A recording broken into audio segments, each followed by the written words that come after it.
मनुष्य उन प्रजातियों में से एक है जिनमें लैंगिक द्विरूपता देखी जाती है, जिसका अर्थ है कि प्रत्येक लिंग के जनन तंत्र की अपनी विशेषताएं होती हैं। उदाहरणतः नर जनन तंत्र, जैसा कि आप देखने वाले हैं, नर जननांग में बाहरी और आंतरिक दोनों के भाग शामिल होते हैं और प्रत्येक की अपनी संरचना और कार्य हैं।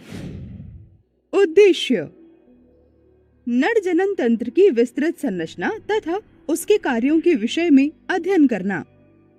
मनुष्यों में नरों का जनन तंत्र अद्वितीय होता है तथा वह विशेष रूप से शुक्राणु के उत्पादन, पोषण तथा परिवहन के लिए बना होता है।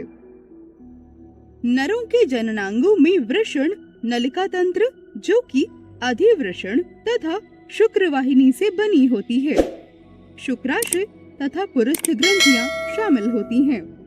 यह ग्रंथियां मूत्र मार्ग में खुलती हैं, जो कि शिशन के अंदर उपस्थित एक नलिका होती है। वृषण अंडाकार होते हैं और ये अंतःस्रावी तंत्र का भी हिस्सा होते हैं, क्योंकि ये टेस्टोस्टेरोन का उत्पादन करते हैं, जो कि नर लैंगिक हार्मोन है।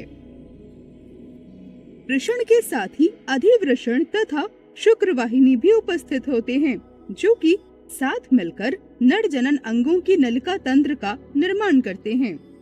अधिवृषण कुंडलित नलिकाओं का एक समूह होता है जो शुक्रवाहिनी से जुड़ता है। शुक्रवाहिनी एक पेशीय नलिका है जो वृषण के साथ में ऊपर की ओर जाती है तथा शुक्राणु का परिवहन करती है। अधिवृषण तथा वृषण श्रोणी के बाहर एक थैली जैसी संरचना में लटके रहते हैं, जिसे वृषण कोश के नाम से जाना जाता है।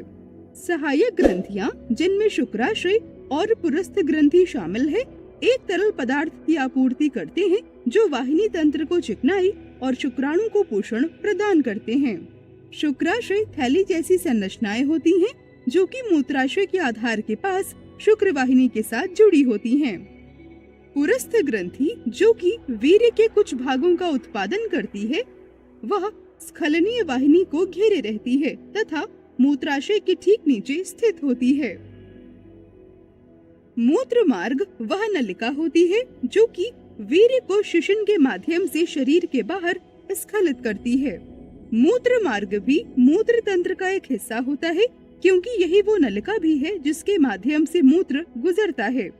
शिशन एक शाफ्ट से बना होता है जो कि शिशन का मुख्य भाग होता है और शिशन शीर्ष उसकी नोक होती है, जिसे कभी कभी शीर्ष कहा जाता है।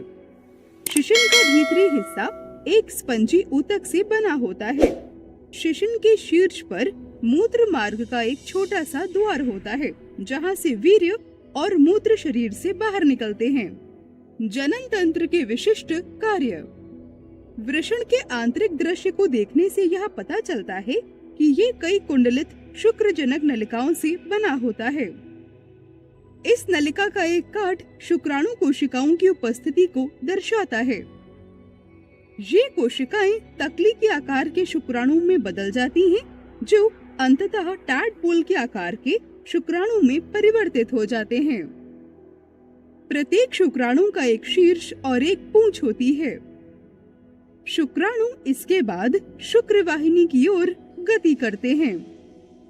शुक्राशय और पुरस्थ ग्रंथि वीर्य तरल नामक एक तरल पदार्थ का उत्पादन करते हैं, जो कि शुक्राणु के साथ मिलकर वीर्य बनाता है।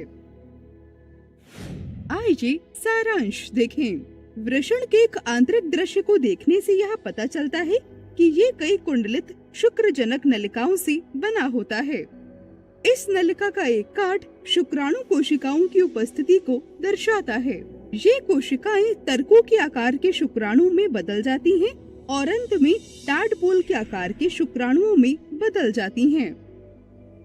प्रत्येक शुक्राणु का एक शीर्ष और एक पूंछ होती है।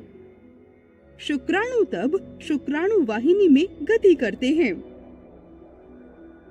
शुक्राशय और पुरस्थ ग्रंथि वीर्य तरल नामक एक तरल पदार्थ का उत्पादन करते हैं, जो वीर्य बनाने के लिए शुक्राणुओं के साथ मिल जाता है।